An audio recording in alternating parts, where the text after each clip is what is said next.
Hey guys, it's Joe Meulemans, Senior Landscape Designer and Horticulturist with Zeeland Nursery. Today I'm going to show you about expanding out this planting bed, cultivating and remulching the bed. I need to get this bed a little bit bigger. My contorted hazelnut has outgrown it. And on the other side we'll look at a rose bush that it's outgrowing it also. But what I've done is I've laid out my garden hose to the size and shape that I want. On this bed normally I wouldn't need the hose, but I think this is a good example, especially if you're changing your bed shape, changing your bed size, or even putting in a new bed. And so the garden hose gives you great flexibility to be able to do that. It's a cold day today here in Wisconsin in May, and so the hose wasn't too cooperative, but it worked out pretty well. So as you see, I've laid this on out and gotten it squared away, and so I'm just going to paint it out right now with some inexpensive marking paint so I know where my shape is going to be at.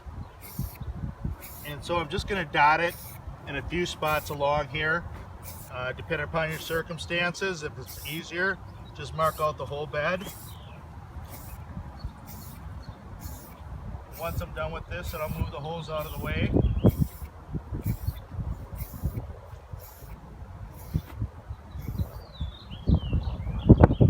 So this bed is now marked out, and I'll get the hose out of the way and show you how I'm going to go through it. And this I'm just going to hand strip my sod out.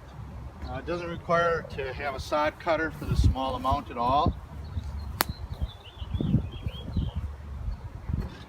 And so my primary tool is my tile spade. This is the Ace of Spades. It's my favorite shovel, favorite tool that I use. And I'm just going to start on the outside of my paint, and I'm just going to make a downward cut approximately 4 to 6 inches. And as I'm cutting, I'm just pulling back lightly to loosen up the soil. And after I've got this cut, I'm going to just go through and I'm going to just chop it out into manageable sized pieces for me to get on out of here.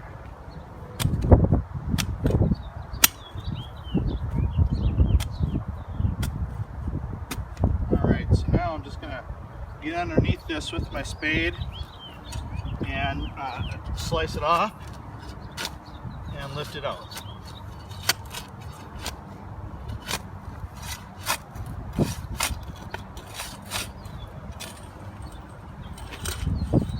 So you can see I've gotten a pretty good sized chunk of sod out of here, and I'm going to just get the sod out, put it into my wheelbarrow. And when we come back, I'll show you how you go about cultivating.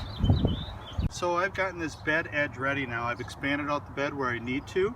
I've got about a 4 to 6 inch lip here along the lawn, so it holds my mulch in place.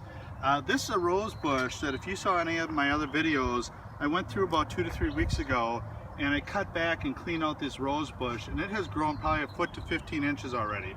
So at this point right now, I'm going to go through and I'm going to cultivate the beds. I'm going to clean up the edges, get rid of any weeds, and my tool of choice for cultivating is this garden claw.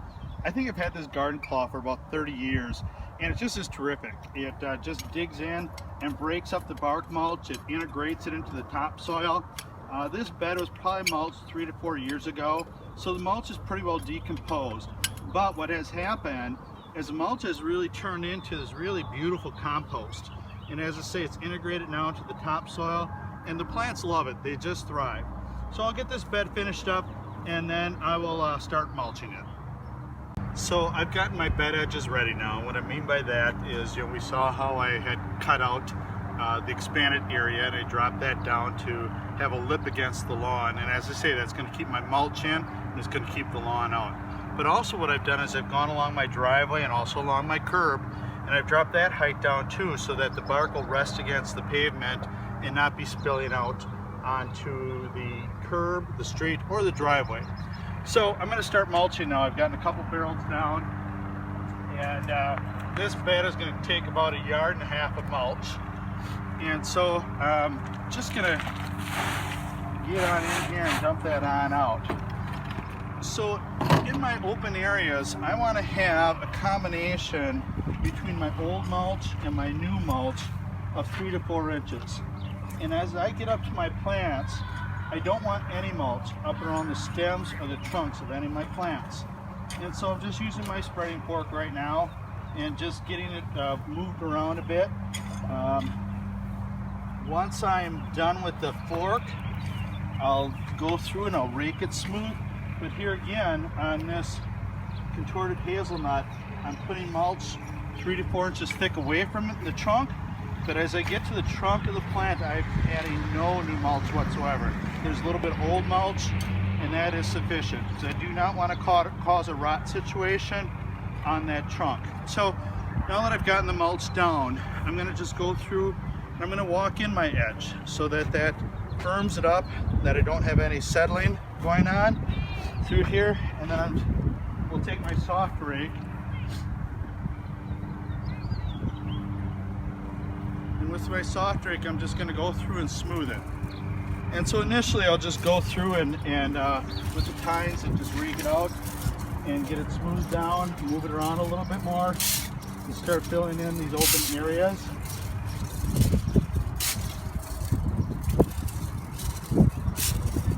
And then I'll flip it over and just smooth it even further with the back side of the rake. The mulch that I'm using is oak mulch blend. And what I like about the oak mulch is, first of all, it lays very smoothly. There's not a lot of humps and bumps, but also it's got longevity. This mulch will last me for about 3 years before I need to remulch. What happens a lot of time, if you go with an inexpensive mulch, it'll break down quickly. If you don't have adequate depth, you'll have to remulch every year. For me, I don't have the time to remulch every year. I think my wife would like it if we could, but that's not on my agenda. And so, as I say, 3 to 4 inches deep is where I have it on my bare areas. As I get into my plants, I have nothing around those plants. So thanks for watching.